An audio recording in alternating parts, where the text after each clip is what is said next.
Hi, everyone. I'm Tyne Morgan, host of US Farm Report, but I will be hosting our farm country update today. I'm going to get everyone a second as we're trickling in from the waiting room to make sure everyone has a chance to join us for our farm country update today. First of all, we just want to say thank you. Thank you for taking the time. We're really excited about some of the insights that we'll be able to share today with our farm country update. And so thank you so much for joining us. Again, if you're just now joining us, I'm Tyne Morgan, host of US Farm Report. And today's Farm Country Update is about turning traffic into attention. And we're really going to leave you with 5 things you need to know about farmers and about content strategy. We are no experts here, but we have learned a lot over even the past 6 months. And so we want to kind of, give you a peek under the hood. Prescott used that term earlier today, and so I'm going to borrow his term. Give you a peek under the hood, give you some of the findings, share some of those insights that we've learned, hoping that it will equip you and fuel you and give you some of the tools to go out and do some of this yourself as well. And so today on our panel, we have Prescott, who is our Farm Journal CEO. We also have Ben, who's Farm Journal Intelligence and Influence. And so he's going to kind of give us more of the data side and look back at personas and some of that. And then Prescott really from a high level, and then also digging into some of the details about why some of the content strategy that we've pivoted a bit, why we've done that, and what are some of the outcomes. And Prescott, to start off, before we even get into everything, when did you first join Farm Journal? It's been over a year, but what month was that? April 14th, 23. Of 2023. And so one of the first, I guess it was the first meeting I had with Prescott, he wanted us to ask questions, and he said he was open for us to ask anything. And for any of you that have a new CEO, you wonder, well, is he really that open to some of these honest questions and honest feedback? And I will tell you he was. But the biggest question I had, and the one burning question that I had, was what's the future of media? We're all facing the same constraints. We're all facing the same pressures. Media's changing, agriculture's changing, the way farmers and ranchers, the way they consume what we produce on a daily basis, that's changing. And so in the world of media today, there's a lot of uncertainty of where we're heading. And so I asked that question to Prescott: what is the future of media? And Prescott, what did you say? I forget exactly what I said, but I do remember you buttered me up with two easy softball questions How first, you and do then it. you That's how you right do over the it. head Yep. with that one. That is my strategy. Um, so I think here's how I wished I would have answered it, and I think what you're going to see today is kind of a good output of kind of what we see going on. But if you want to be mediocre at journalism or marketing, be transactional. If you want to be great, recognize that you don't win a Pulitzer in a day.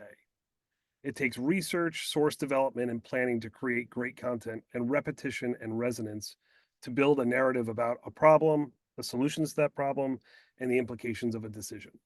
This year, Farm Journal changed how we created and promoted content to measure how algorithms and AI could help us resonate more and deepen our relationships with our audience. We launched omni-channel content franchises, or blitzes, across print, radio, TV, and digital, and it's been kind of a game changer. We like to call it our Shark Week strategy. We had 204,000 hours of watch time uh, this year compared to 362,000 last year. Excuse me, 204,000 last year versus 362,000 this year, deepening our engagement and building trust. So it's almost 2x. We went from 2 million online video views to 14 million, a huge increase in frequency and organic frequency at that. This content had 30% more time spent on our websites than our everyday content, and had a 40% improvement in subscription conversion rates from our content franchise stories. Let's go ahead and just pull up that chart, and you can kind of see how dramatic that is, Susan. And I think the And most important, I think you mentioned AI, Prescott, but one thing that when we show you today, we didn't use AI for a lot of this. And so, stepping back, we're going to show you some of the wins, but we also had to reflect and say, okay, what can we do better? And some of it is, how can we be smarter with what we're doing? We're producing great content day in and day out. And to produce some of these vertical videos, to produce some of these reels and shorts, it can take a lot of time. But there are AI tools out there that can allow you to do it quicker. But as always, Prescott, I think of what we reminded, you still need a person in there to make sure that that content is relevant, that this is a topic that farmers are going to want to hear about. And that's, as a journalist, when you hear AI, it can be a little scary. But when you realize what AI doesn't have is that insight, that farmer and rancher knowledge, we talk to them every single day, and you still need that human interaction. But that's one thing I wanted to point out. What we're talking about today, we didn't even use AI. So that's right. But we did play off of the algorithms of the social media, which are built on a different kind of AI, not the generative AI that eventually we'll use to kind of scale production a bit more. But what's really interesting is you can see in both instances, the month after our content franchise, we actually continued to gain attention. And that was after that content picks up some views, the algorithm and the AI for the content recommendation engine of YouTube, of Facebook, of Instagram, of TikTok, that's that content finding its audience even after the blitz is over.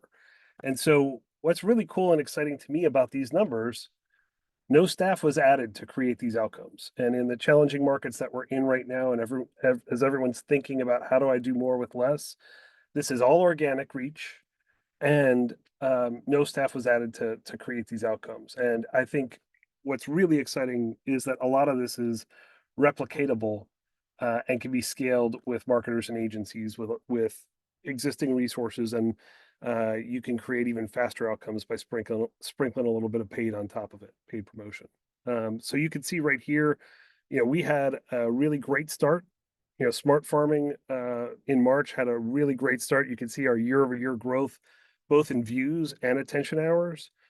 Well, we really blew the doors off with Crop Tour. It was a really exciting time, and I was really thrilled to be able to see the team deliver such incredible coverage, and to have that coverage find an audience as much as it did for that week and following up to that. Yeah. And so if we go to the next slide, you saw video views up 5x, attention up 70%. Those are definitely some big wins. One win was with TikTok. And so we didn't really do much for social media. We have all of our brand. Of course, we have Farm Journal social media. We have US Farm Report social media, Ag Day social media. We have a lot of our brands on social media, but we weren't really present on TikTok. And so a big shout out to Mallory and Sydney on our team who said, you know what, this is a key component that really is missing from our strategy. And there's no better time to launch into that than Crop Tour Week. We know that it is highly engaging for producers, is at a key time. It's the third week of August every single year. And if you're in row crops, that is a key time for crop production to know, hey, where do we kind of set on corn production for the year? What does it look like yields are going to be? And for soybeans, you're just kind of first getting a glimpse of what it's going to be. So for farmers, everybody's wanting to know how good is the crop out there or how bad is the crop out there? Okay, those are the two key questions every year that farmers want to know. And so this year they decided, well, let's just try it. And kudos to Prescott. One thing that he encourages all of us to do is experiment. There are no mistakes. I mean, we can learn from them, but we want you to experiment. And that really gives us the freedom to get creative and do what we want and not worried about, oh, are we going to make a mistake? And so that's what they did. They started with Crop Tour content, and we had a couple people that we leaned on. This is Lane Aker here. He's a Farm Journal employee where he said, you know what, I'll do some TikTok videos. And he did a great job. Not only did he personalize the story a bit, but he was willing to take some of the insights as well as some of the feedback from Mallory and Sydney to do different topics. And that's one of the thing is we really didn't have a clear strategy when it came to like TikTok on social media. It truly was an experiment. And that's what we started with. Historically, when you look at our social coverage only, so when you think about our editorial coverage, for years, we have covered it extensively on Ag Web, our broadcast properties. We are the only broadcast that are out there the entire week, and we've been covering Crop Tour for 25 years. So you think about traditional media, how much content we churned out year in and year out when it comes to Crop Tour. But historically, our social coverage was just static images for the numbers from the nightly report. And at the end of the day, farmers do want to know those numbers. And that's really what they want to know. What did scouts find?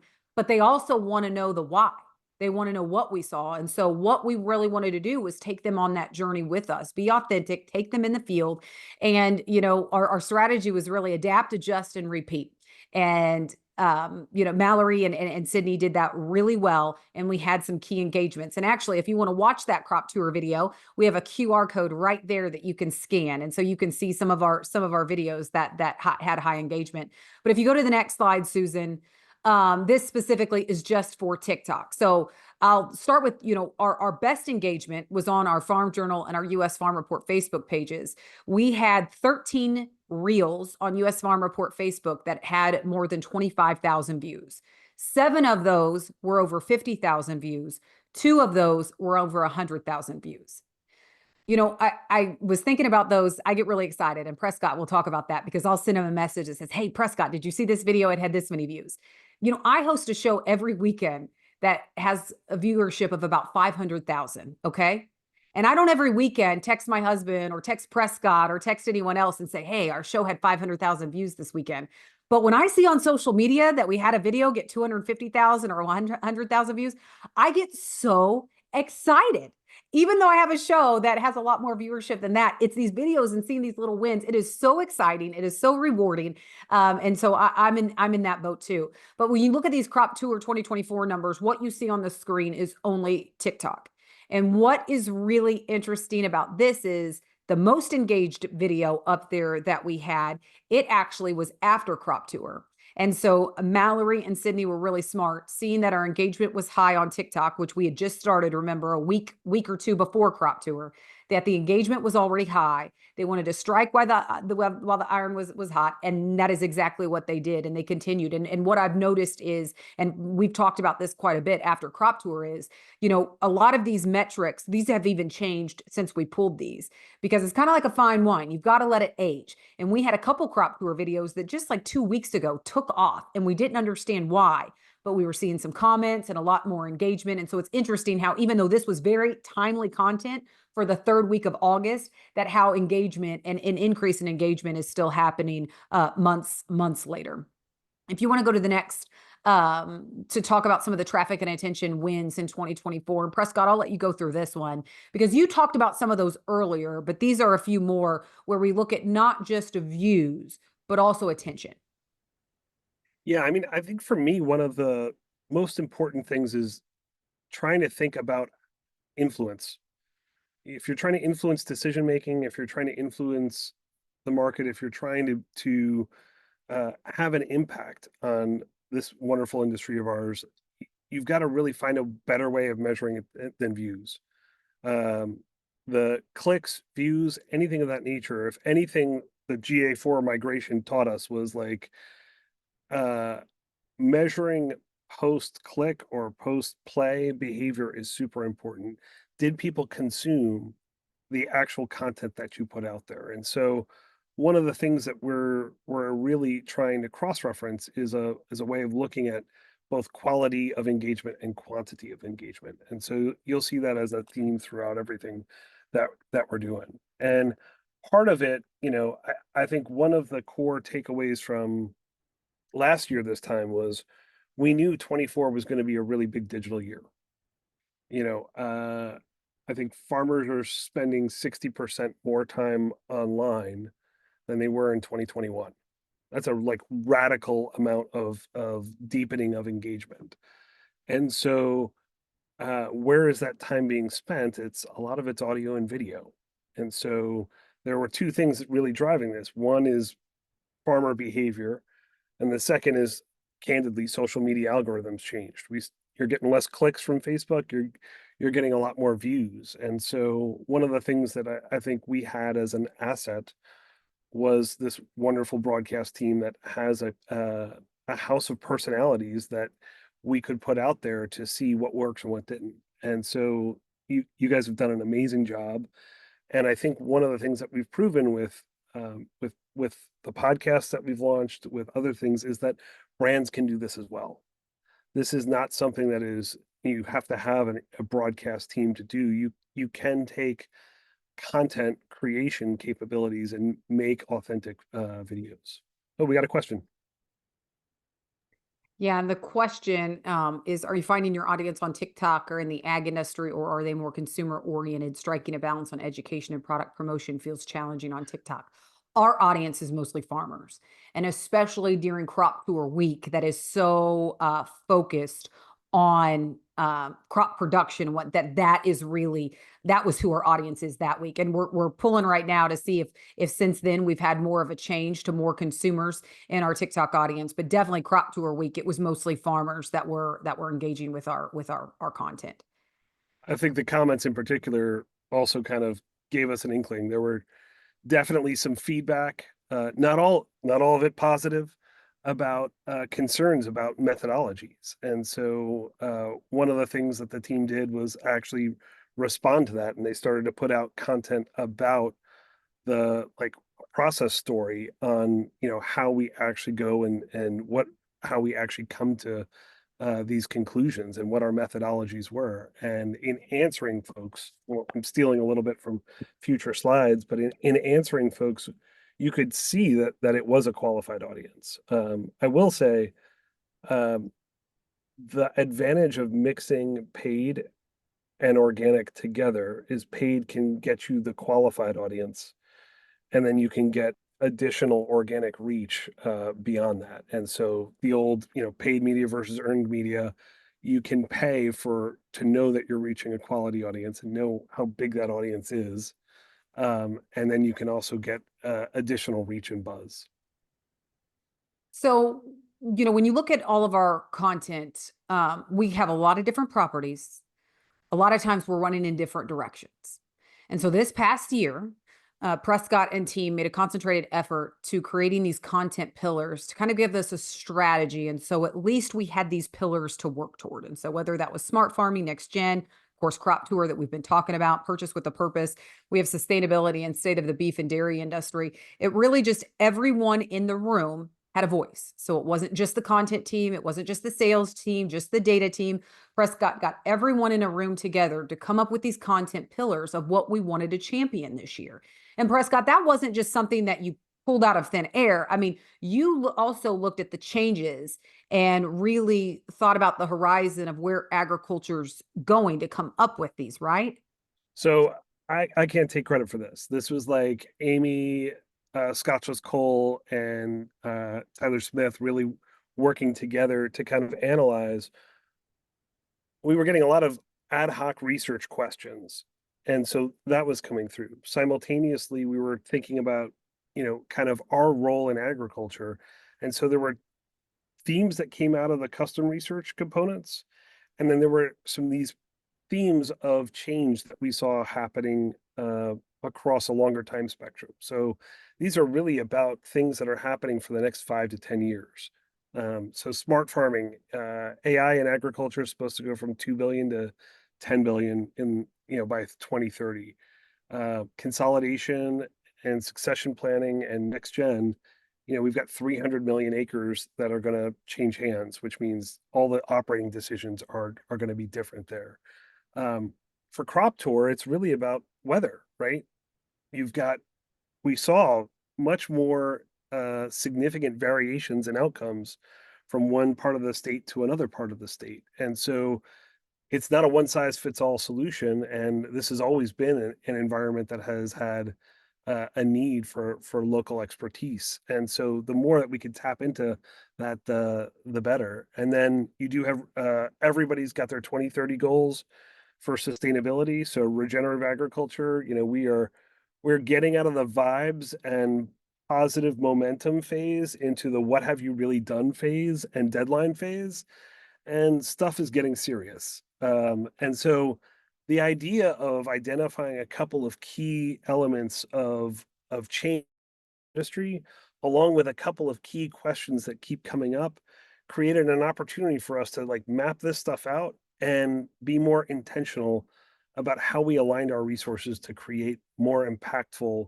content blitzes that hopefully help support the market and the decision making processes for our audiences, our farmers and producers. But with any of these content blitzes, it all starts with research. And that's really what fuels us with some of these interesting facts and figures and helps us not only be more aligned with how we cover some of these content pillars, but also gives us story and topic ideas based on some of this research. And so, really, for a peek under the hood, I know I mentioned that earlier, but in order to do that, Ben is going to kind of explain the research, what was involved, and why we did some of this. Yeah, Susan, if you want to pull up the next slide, I can start to speak to that. So really all of these topics, there were two ways that we were feeding the research and the data into it. One is, to Prescott's point earlier, we were also tracking what topics and changes in demographics we were seeing in our own audience, and that fueled some of the decisions we made on the topics to cover broadly for these beachheads. And then once we picked the topics, we then, it all starts with building and understanding an audience and personas within it. And that really just became a modeling exercise where we layered in key data inputs. And this chart kind of shows, like, foundationally, we look at the land and the operation, what crops and acres are grown and where, and the diversification of those operations and the farming practices they conduct. And then layer on top of that consumer data. So things like age and gender, but also purchasing behavior and influences of that purchasing, specifically around media. And then we bring in our first party behavioral data. So what content are they actually engaging with on Farm Journal? What topics are resonating? How often? How long are they engaging? And then once we put all that together, we have a pretty good idea of these audiences and segments. And then the last piece is the survey. So we use the survey to ask pointed questions that you can't glean from these data sets to sort of fill in the gaps. And so that then produces a model. And if you go to the next slide, Susan, sort of personifying it. So, that stack of data feeds a model. And like Prescott says, that's a bunch of ones and zeros, but bringing it to life and how to influence content topics for editorial, and for our clients to better understand how to connect. We then develop these personas that help understand what channels do they engage with the most, outside of the topic of, in this case, smart farming. What other practices do they conduct more or less than the average farmer? How diversified are their operations? And then measuring them on a level of different attributes like price sensitivity and risk, which is one of our favorite ones. Risk can be a measure of their tolerance for fear, or sort of, how to message to them. And so we really learn a lot, both passing to Tyne's team, and I'll call on her in a second to talk about some of the insights that fueled a lot of their editorial, but also to our own customers too. And I do want to say, if you have a question, I loved the TikTok question earlier. If you have a question, please put that into the chat. That will help us make sure that instead of waiting until the very end. So do not be afraid to throw a question into that chat. Ben, I did want to say, this tech savvy farmer, I may have to give him a call. I don't like that TV is down on his radar. So maybe you should have picked a different one. I'm kidding. I'm kidding. I'm kidding. All I right, will tell you, the photo selection is always, it's probably the hardest part. So all right, let's go into, when it comes to technology adoption, what type of insights did you see there? Because when you look at all of these content pillars, like I mentioned earlier, really these data and insights, this helped fuel a lot of what we did to know what topics, and a lot of it, I mean, there was a lot in there that surprised me. So what were kind of the ones that surprised you, Ben? yeah, so I think of this whole year as being a journey across these content pillars. And of course, that started with smart farming. And Susan, if you go to the next slide, I have kind of like a key finding at each one that influenced how we approach the next pillar. And so at smart farming, I came into it thinking younger farmers are going to be the ones adopting new technology. It's going to be this clear trend that younger are the people fueling the demand for this. And then what we found was completely counter to that. We saw no correlation between age and tech adoption, and instead, the people adopting tech are the ones with the scale and the resources to invest in that. And so that then led us, as we moved into the second pillar of next gen farming, to say, well, why is it? Like, you would think the next gen would be the adopters, but we're not seeing that. Let's ask more questions to find out why. And so, Susan, if you go to the next slide, I see you coming off mute Well, time. Did you no, have a that's comment I there? was going to say that's exactly what you did with the next survey, right? Because when you think about your journey that you were on with all of these content pillars, you're learning from one to take it into the next and then ask for even deeper insights. Yeah, that's exactly it. And you know, we would do things differently even from the first one if we were starting again, but that's and ask different questions, but that's part of the process. And then when we got to next gen, what we saw is it's really a story not about the age of a farmer, but the state of an operation and the transition of assets. And so as we dug into this next generation, which we defined here as the 45 and under group of farmers, we realized that the majority of them lack a formal succession plan. And also 80% of them identify as the owner and operator, even though they don't have a legal transfer of the assets. And so what does that lead to? If you go to the next slide, Susan, it creates this gap where they want to adopt technology, and the data showed that they are more eager and more comfortable and more excited about the new technology coming out, but they don't yet have, you know, without the formal transfer of the assets, they don't have the balance sheet and the ability to borrow and make those decisions themselves. And so you have this group of people that wants to do something and yet isn't empowered to do so. And so the story there became not about the next gen and the younger farmers, but it's really around succession planning and how do we arm the next generation, regardless of age, to make those investments that their operation ultimately will need to succeed. Yeah, and from this, then we created some stories for online and for video, and I called it Tough Love because it shows that more young farmers are coming home to farm, but 58% of them say that there's no formal transition plan in place. And that was kind of, I mean, you know, you talk to a lot of farmers today and they will tell you, you know, I'm home, dad's letting me make some of the decisions, but it's not like I have much stake in the game, you know. It's some of those that you hear, but then to see the data from Ben's team that confirms that and to show that 58% saying that there's no transition plan in place. And then you dig even further, Ben, and you look at, you know, what's really, what are they leading? What are they participating in? What are they not involved in? And then also asking some questions, you know, of the why. I mean, they, like Ben said earlier, they want to invest in the technology, but they can't afford to do so. And so, really, the best combination and the strongest combination is having that older generation that doesn't understand the technology, so they don't really want to invest in it, but they have the financial means to do so, along with the younger generation who doesn't have the financial means, but they have the will and they want to invest in some of this technology. That's the most powerful combination there. And I think even that is a reminder for some of those younger farmers out there who are frustrated that they're not making even more decisions on the farm, but to say, hey, actually, when you combine those two strengths together, you are some of the most powerful, you know, farming operations out there. That's even a good reminder for them. And so when you look at some of this data, it was really interesting to me. But Ben, you know, I host a podcast every other week called Unscripted with Clinton Griffiths. And we kind of throw in some of the newest lingo. I have kids that are elementary school, so they're just starting in on this lingo. Clinton has junior high and high school age kids, so he is fully immersed in the new lingo. But we have a segment called What the Sigma, and it's kind of what the heck. You know, what was the biggest thing that stuck out to you?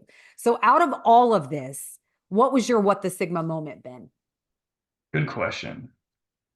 I think it was the fact that looking back, we defined the next gen the wrong way. You know, we went into it thinking it's a story about young farmers, and then we came out of it saying, well, we need to be covering and digging into deeper. And we're going to be doing this in the next pillar, which we don't have the research for yet, the purchase with a purpose study. But it's really an exploration in succession planning, the transfer of assets. And so if I had to do it all over again, I would not define it by an age. I'd be looking at segments of people and where they stand, and really dive into the specifics of succession planning and defining that and the dynamics between farms with multiple siblings and how they're handling that and decisions like that and how impactful they are. Again, to go then to these other topics that we really care about, like smart farming and sustainability. One of the things that like I thought was really interesting about this project was it gave me deeper perspective elsewhere. The Torque Whistler over at Barn Talk did a really great piece on this as well. And he talked about how you had to make a decision between what's right and what's fair. And what's fair to all the members of the family might be one thing, but what's right for that farm to keep that farm going and healthy is a really hard decision, and it will be unfair to some members of the family. And so, that idea of kicking the can because it's a tough decision or a tough conversation, it started to pull back at some of the emotions behind the decision as well. Prescott, when it all comes down really when you think about the ultimate KPI is search attention. And so let's switch to that. When you say the ultimate KPI is search attention, what do you mean by that? Click-through rate is lame. Like, no, but who people don't click on ads. Like, ads are the behavior that you're really looking for is, have you built a brand? Have you, do people search for your stuff? It's branded search more than anything else, right? So, the in my last job, one of the things that I learned is that video impacts lead gen a great deal.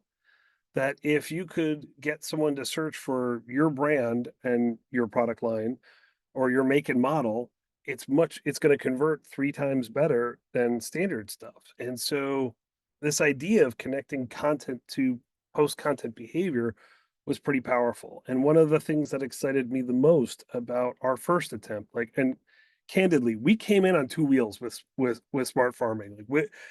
We started the conversation in late September in South Bend, Indiana, on the Notre Dame campus about thinking about Shark Week for agriculture. How could we do things that were that big, that became these big franchises?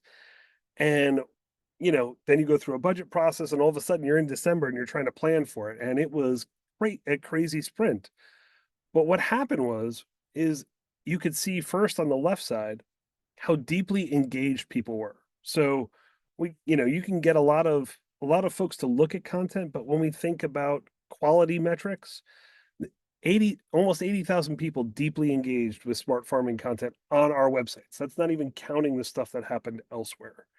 And that means multiple articles viewed, that they scrolled down and consumed most of the articles. So we're also tracking like read through rates. How far down the page do people get on our own websites? Um, and then what was really cool, the chart on the right is Google Trends data. And so we're actually looking at, you can go to trends.google.com and do this yourself. But here's 3 years of historical data on smart farming. And it peaked in the month that we ran the smart farming content franchise, the Blitz that we did there.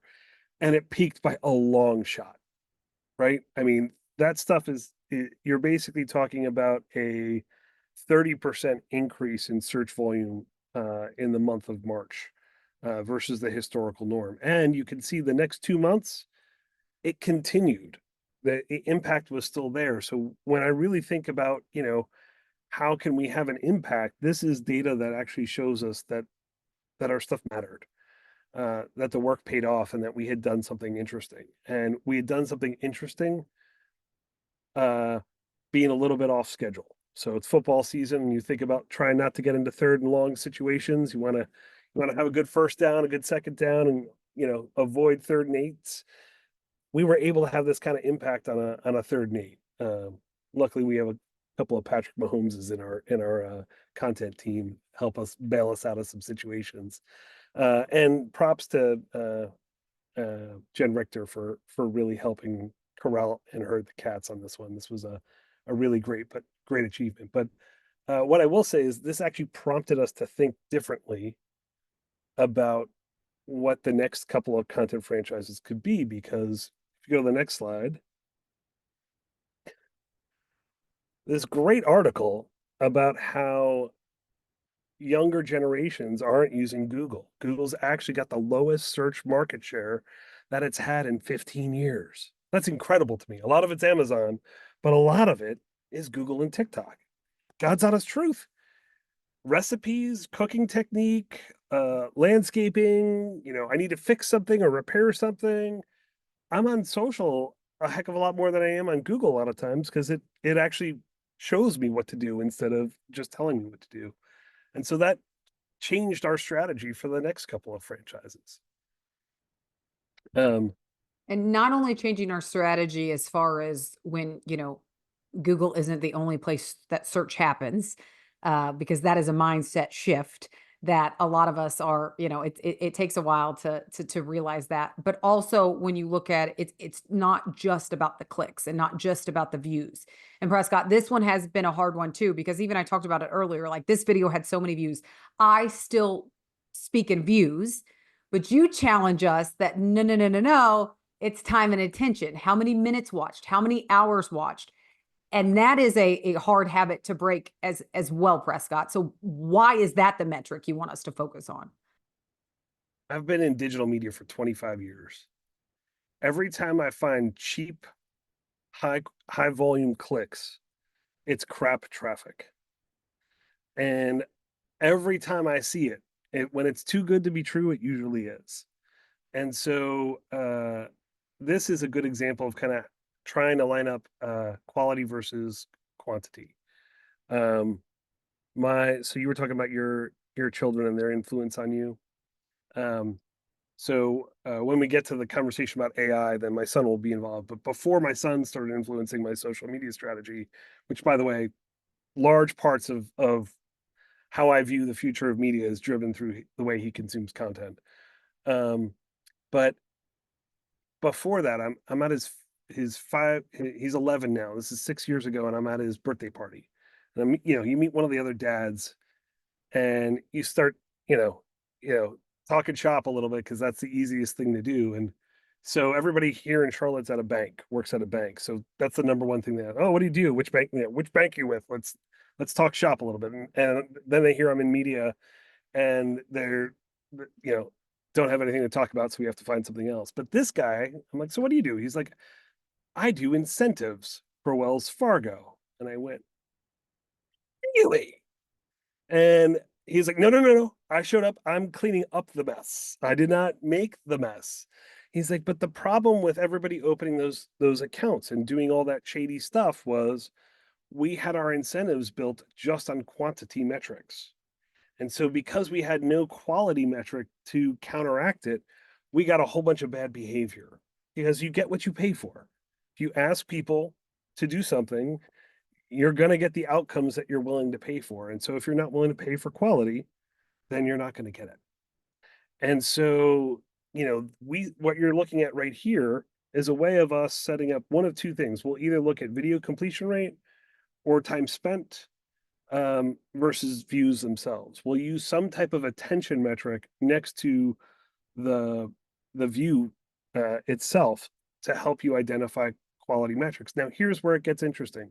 For anyone who's doing paid promotion on social, when you line it up like this, you then know someone's going to consume all of the content. If they complete the content at a high degree or rate, that content is being absorbed and it's being effective.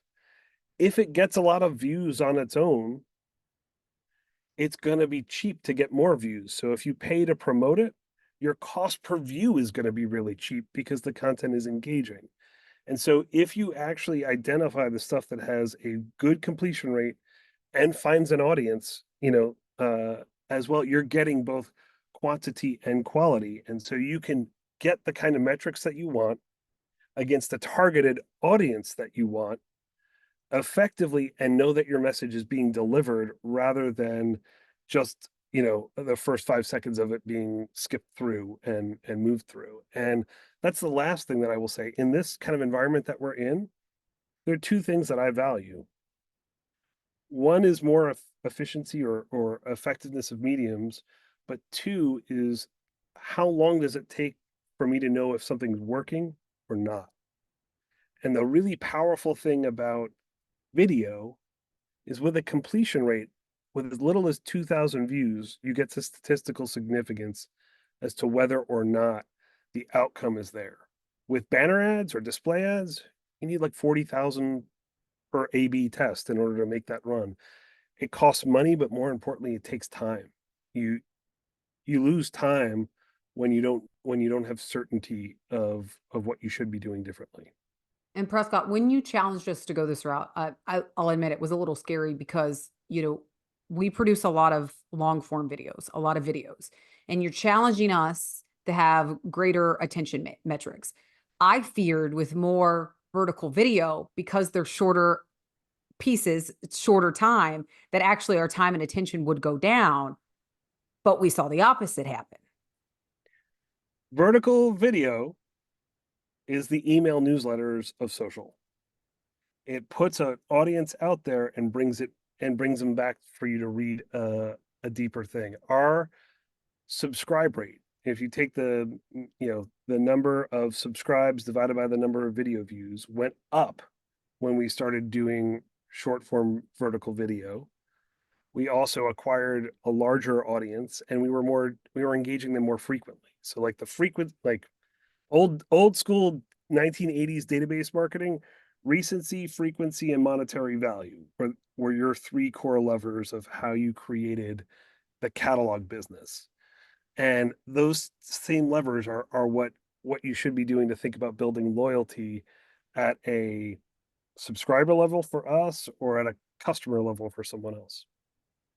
Prescott, you talked about moving search attention earlier, but let's look at some of those trends, because I think it's 6 weeks that we have tracked some of these trends. And what did we see specifically as far as CPMs go? So this again is all right. So hot mess number 2. After seeing the paid search data on smart farming, I saw that, and then I kind of went to our head of audience. And I was like, "Hey, for Crop Tour, could you fire up a paid search campaign?" He's like, "Yep, we're on it." And so we fired it up, but just in the nick of time. And so you could see that the click through rate wasn't optimized in that first week. Had it been, oh my God, this would have been sweet hotness. But what you could see is during the content blitz, the number of impressions for our branded search for Crop Tour or Pro Farmer Crop Tour went through the roof. And the CPM, because there was a lot more supply, went down.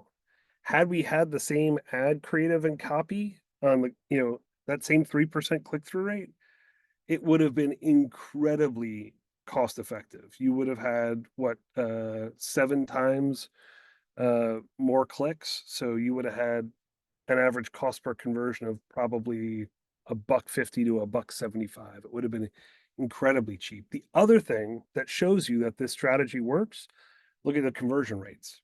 The conversion rates are much higher closer to the event itself than after the event. So we in our own little world, this is a paid product, a paid subscription product. We were affecting our own outcomes through our content marketing strategy.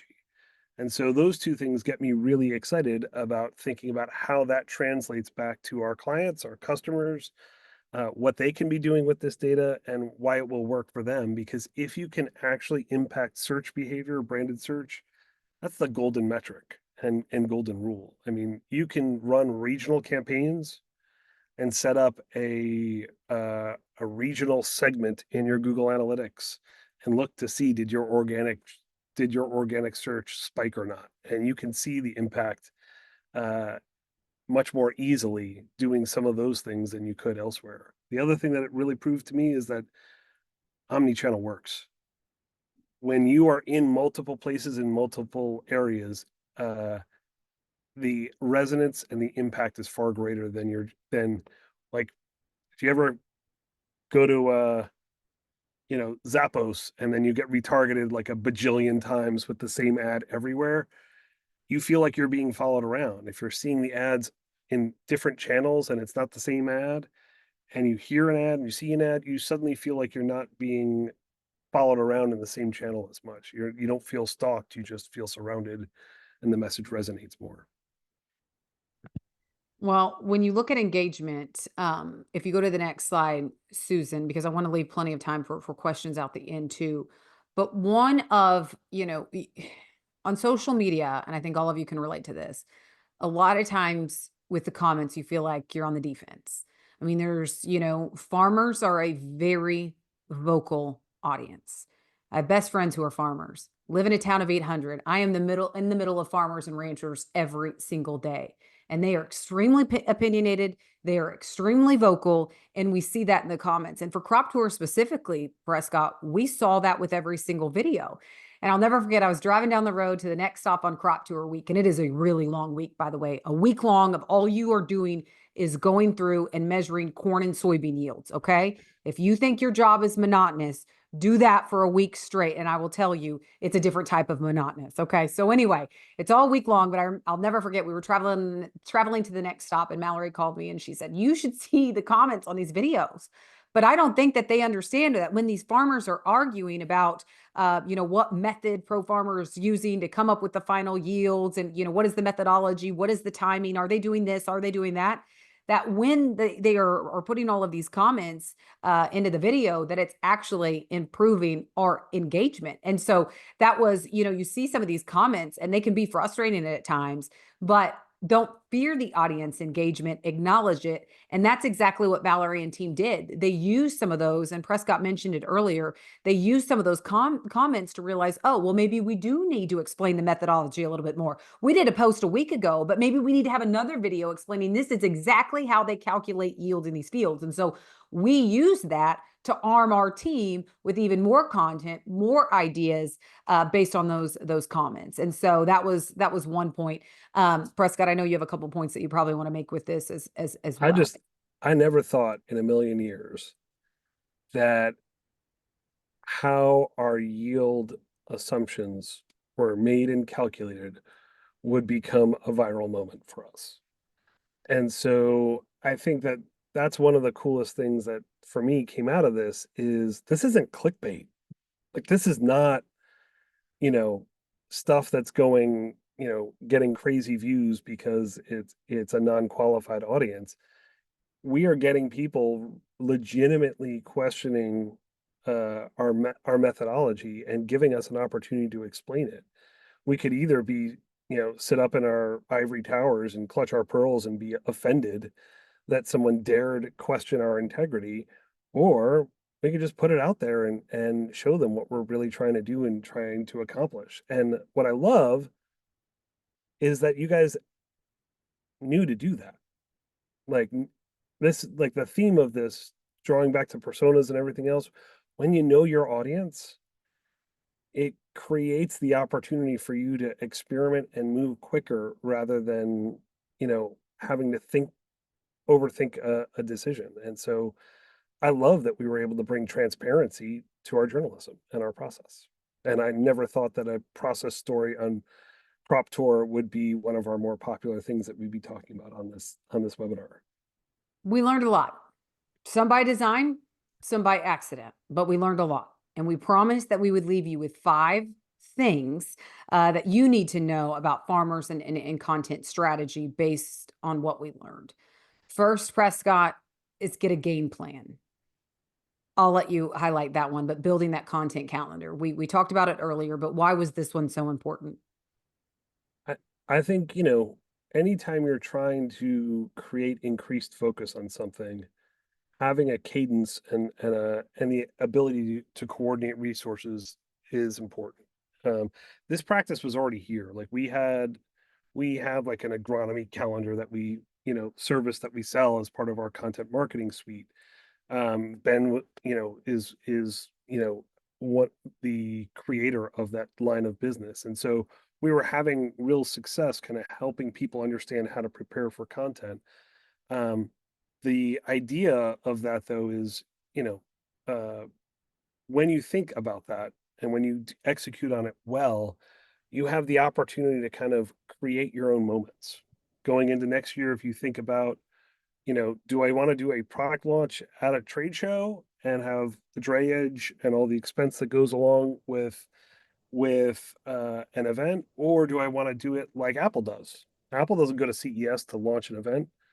They create their own lightning strikes, their own blitzes. They launch their products at their own events. They simulcast it. They, make sure that they get all the press to cover it.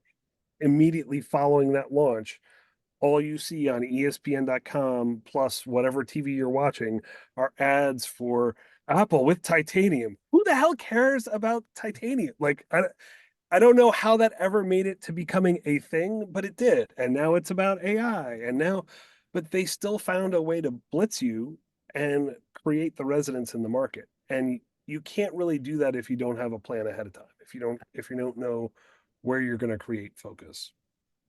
And I would just say too, that approach then gives you the opportunity to align the timing of that, which makes sense for what the farmers are experiencing that relate to whatever it is you're launching. And so rather than being beholden to a specific schedule or an event, you have complete control to create a strategy that makes that launch or that blitz align when farmers are going to be thinking about that topic already. Yeah, it's very clear that farmers do not think about trade shows or product launches as the way that in which they want to consume content. So if you're more aligned to like seasonally what they're thinking about, you're going to get better outcomes. Yeah, I mentioned crop tour at the beginning. It is the third week of August, a key time for crop production, and farmers have a lot of questions. So timing was really key with a lot of those.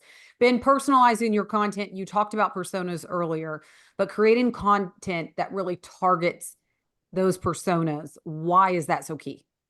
Yeah, I actually think of it as two different exercises or sort of two different areas that you sort of have to define. So one is the persona or the personas, like what content will resonate with them, what motivates them, what are the triggers that are going to make them make you sort of break through to that group of people. So there's the knowledge of how to connect, and then it's the identification of the audience itself.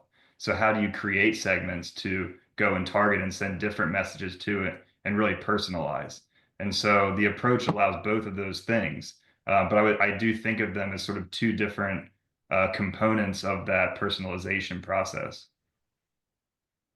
Prescott, the third one, this one is the most exciting for me because, you know, when you think about a game plan, that's really your strategy.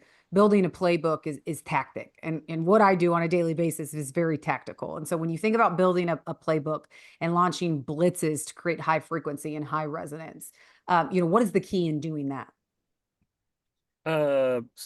Situational football. Yeah, if we're gonna keep with the metaphor there, right? Knowing what to call on 3rd and 8, knowing what to call on 3rd and short against the kind of market environments that you're in.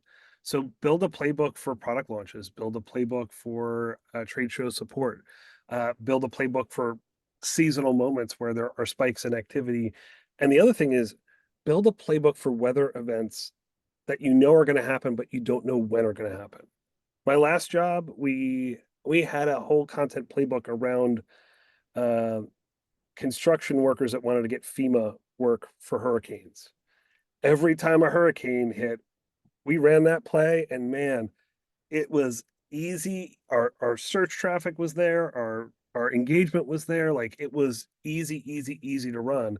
That should be the same thing that happens here with tornadoes, fires, floods, droughts. Like there are plays that you can run and be ready for when the opportunity isn't. Prescott, for number four, I mean, we talked about it earlier, but it's not all about the clicks and it's not all about the views. And that's really hard to really change that mindset. But quality and quantity KPIs, that's the magic sauce right there. Yeah, I would say so. I was talking to a marketing executive at a very large company of ours, and he said, "Hey, I'm facing a lot of pressure to go after consumer-based metrics. You know, they're my internal stakeholders, want, you know, cheap social stuff, and I can't tell if that's a real professional audience or just a consumer audience. And so I don't know how to manage this pull towards being more innovative with grounding that in the reality of what's out there. And so one of the things that I would say to any agency or marketing partner that we have is when you think about, how to balance those things, quality engagement metrics help you identify if you're really resonating with an audience or if it's just clickbait action where something drove a whole bunch of views and didn't get a lot of attention. Well, and that leads into number five. Influence equals attention, Prescott. To me, the whole influencer economy has really come around from people recognizing that people are spending more and more of their time consuming content on these platforms. And so, there's the authenticity, there's these other components as well, but the idea of how do you do that? How do you create that? How do you create a brand friendly environment for that? I think is a real powerful thing. Okay, Susan, if you want to go, we have a QR code. I know we only have a few minutes left. We promised to keep this at 4 o'clock. So if you do have questions, please put those in the chat. Prescott just answered the one about if we would share a recording of this later, and absolutely we will. But our wonderful summer intern who taught us so much this summer, I think more than she realizes. She did a blog post for us recently about how Farm Journal achieved massive farmer engagement during the 2024 crop tour. So there's a QR code right there that can take you directly to that blog post. But she has some further insights and interesting insights there that hopefully you will find useful. Can you talk about influencers that you recommend? Prescott, do you want to hit on that? So I will tell you, everybody's going to roll their eyes. That's on from Farm Journal, but I love Barn Talk. I love Torque and Sawyer. I think, they do a really great job of both as producers influencing consumers. So they have one for their This Will Do Farms, which is aimed at consumers and driving a direct to consumer pork business. And they have one aimed at peers, which is Barn Talk. And I think that to me, those are the folks that, like, if you're looking to figure out, like, Sawyer really, I think, does a lot of the blueprinting of how to build the framework for success for them. They did some really cool stuff. And I was just told that we have an influencer blog post that is being created right now. So that will be on farmjournal.com soon. So be looking for that. Okay. Another question, Prescott. Did you find more polished design or slick media publisher level creative worked better or quick in the platform type post did better with this audience? Which ones? I think that I aspire to the moment where our stuff gets, polished and slick as a description. We are putting out very authentic content. And sometimes, I think part of what we're just, sometimes we're putting out TV content that's chopped up and not even formatted properly for the screen. That's part of the experiment, is trying to figure out what works and what doesn't, and not trying to be too perfect. I do think different things work on different topics. Um, uh, Mallory's already too stressed out. Otherwise, I'd asked her to give her point of view on that, because I think she probably would have a better take on it than I would. But I would say, like, it's always good to experiment and find out what's right for your brand voice, and see what goes on there. Ty, what do you think? Well, I was just going to say, I think, if it's authentic, that matters more than how it looks.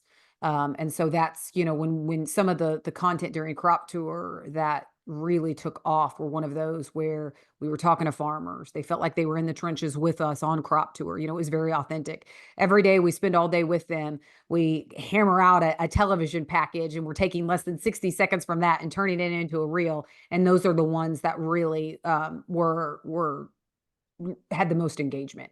Some of the ones that we tried to do that were based on some of the trends on TikTok at the time, those actually did not see as much engagement as I hoped. Some of those fun ones, but really, I think the ones that are authentic, that really are the ones that spark a chord with our audience. And I I think also think Mallory, your first 5 seconds are important to have a hook. yeah, and Mallory said humanized content gets more engagement. Yeah, and that's what we are constantly reminded of. Okay, are there any other questions?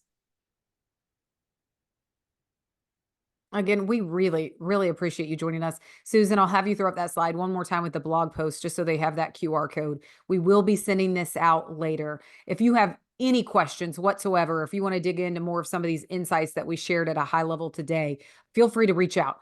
Prescott loves to share some of these findings, and so feel free to let us know, but we will make sure to send out this recording.